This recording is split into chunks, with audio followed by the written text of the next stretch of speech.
Luke, man, welcome back. It's been, 3 years, I guess, at this point. First fight week. I know it's still kind of early in the week, but what are the emotions like right now, and how does it feel to finally be back? Feels right. Feels good. Gets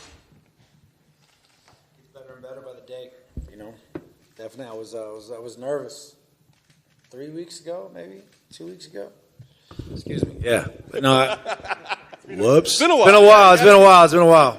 I feel like you can all hear me up here anyway, but I'm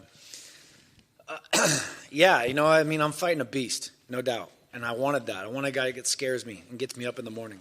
And that fuels me to fucking push myself to the end of who I am.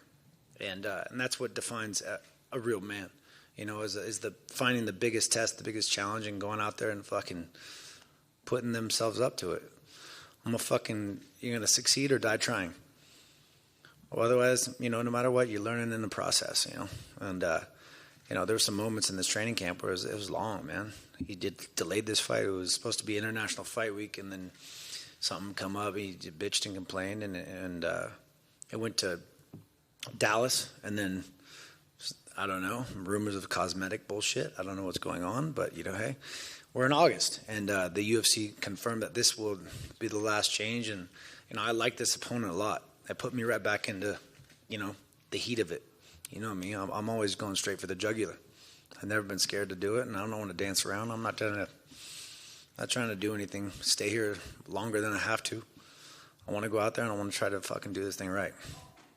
So I got through those hard points in the training camps, the parts that were like injuries and things, and was it right? Is it wrong? Where am I at? What's this? But I feel fucking good. Right now, I feel stronger and stronger by the day, and it feels right. I'm not questioning myself. I'm going to go out there no matter what. I'm going to go out there. I'm going to try to be the best I can be, And like I said before, the less I question myself, the more I can see this man questioning himself. I was going to ask you about that. I mean, you talk about what a dangerous guy is, and he certainly has been at times, but he's been inconsistent as of late as well. And it feels like there's a lot of question marks around him. Adversity makes a man. He has not been able to deal with adversity. It's only getting worse, and we'll see who the man shows up. This is the real test. The first loss was one thing, and he used weight as a weakness, as what he did. He missed weight. He tried to pull the 10 pounds up, and he couldn't. Then he used that that is an advantage he's trying to seek because he's a fucking weak-minded motherfucker. But now the real test is here. This is like one loss, two losses. Everything's on the line now. Now as the fucking real man shows up. I've dealt with adversity in the past. I lost my second fight. Everyone was already, before I even fought, they were like ready to put me in versus Matt Hughes. I remember they're like, you can fucking win right now. And I go out and lose, and everyone's like, oh, he's nothing. I'm like, fuck all you. I'm still the man.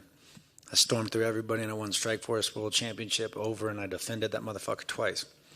I come to the UFC, disrespected, right off the bat. The Daniel and fucking Gilbert, they all got credit. I didn't get shit. Go fight Vitor on steroids in fucking Brazil. Kick clip, get fucking spinning heel kicked in the face.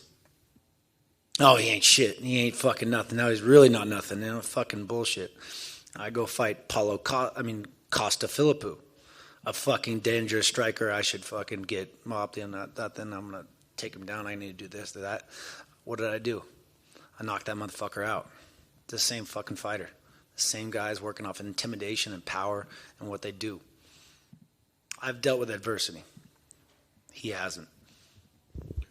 The way you speak right now, obviously, it's fight week. There's an edge about you, but I just wonder, I guess, kind of what your relationship is with the sport right now. Like, you're here, but are you enjoying the process at all? I mean, is this something that you're like, I'm happy I made this choice, or is it just like, this is something I have to do? No, it's something I want to do.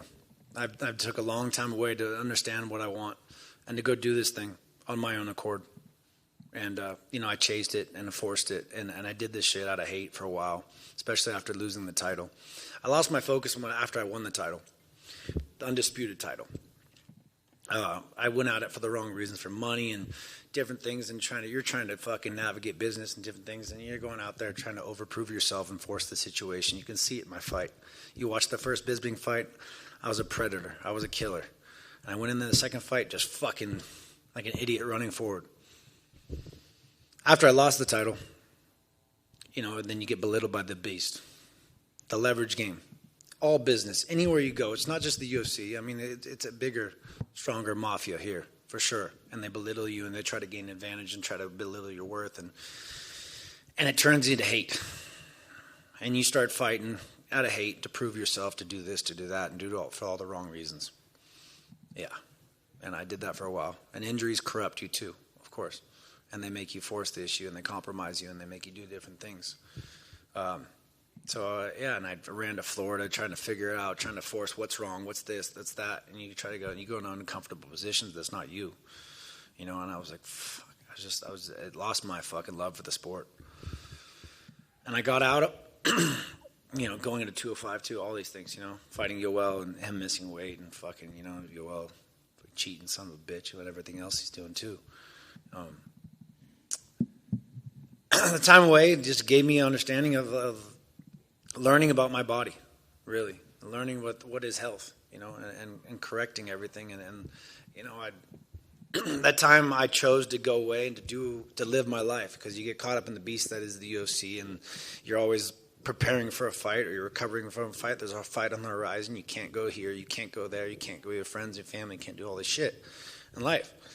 And I was like, fuck, I want to go fucking live some life. And you don't even mature. You don't grow, because you're doing all this shit. And then you're like, oh, you got to go media, you got to do sponsorships, engagements. And you're caught up in a whirlwind of fucking just craziness. Is fucked up. So it was a chance for me to grow, mature, learn what I wanted to do next, give to the people. And then so many injuries and things that mounted, shoulders. And so having to really navigate the essence of health and what it is, and then obviously falling into COVID and wanting to go out and live my life, and then getting fucking shot down by COVID. So it's kind of fucked up. So I ended up drinking way too much, partying way too much, and doing the things like I think most of us did.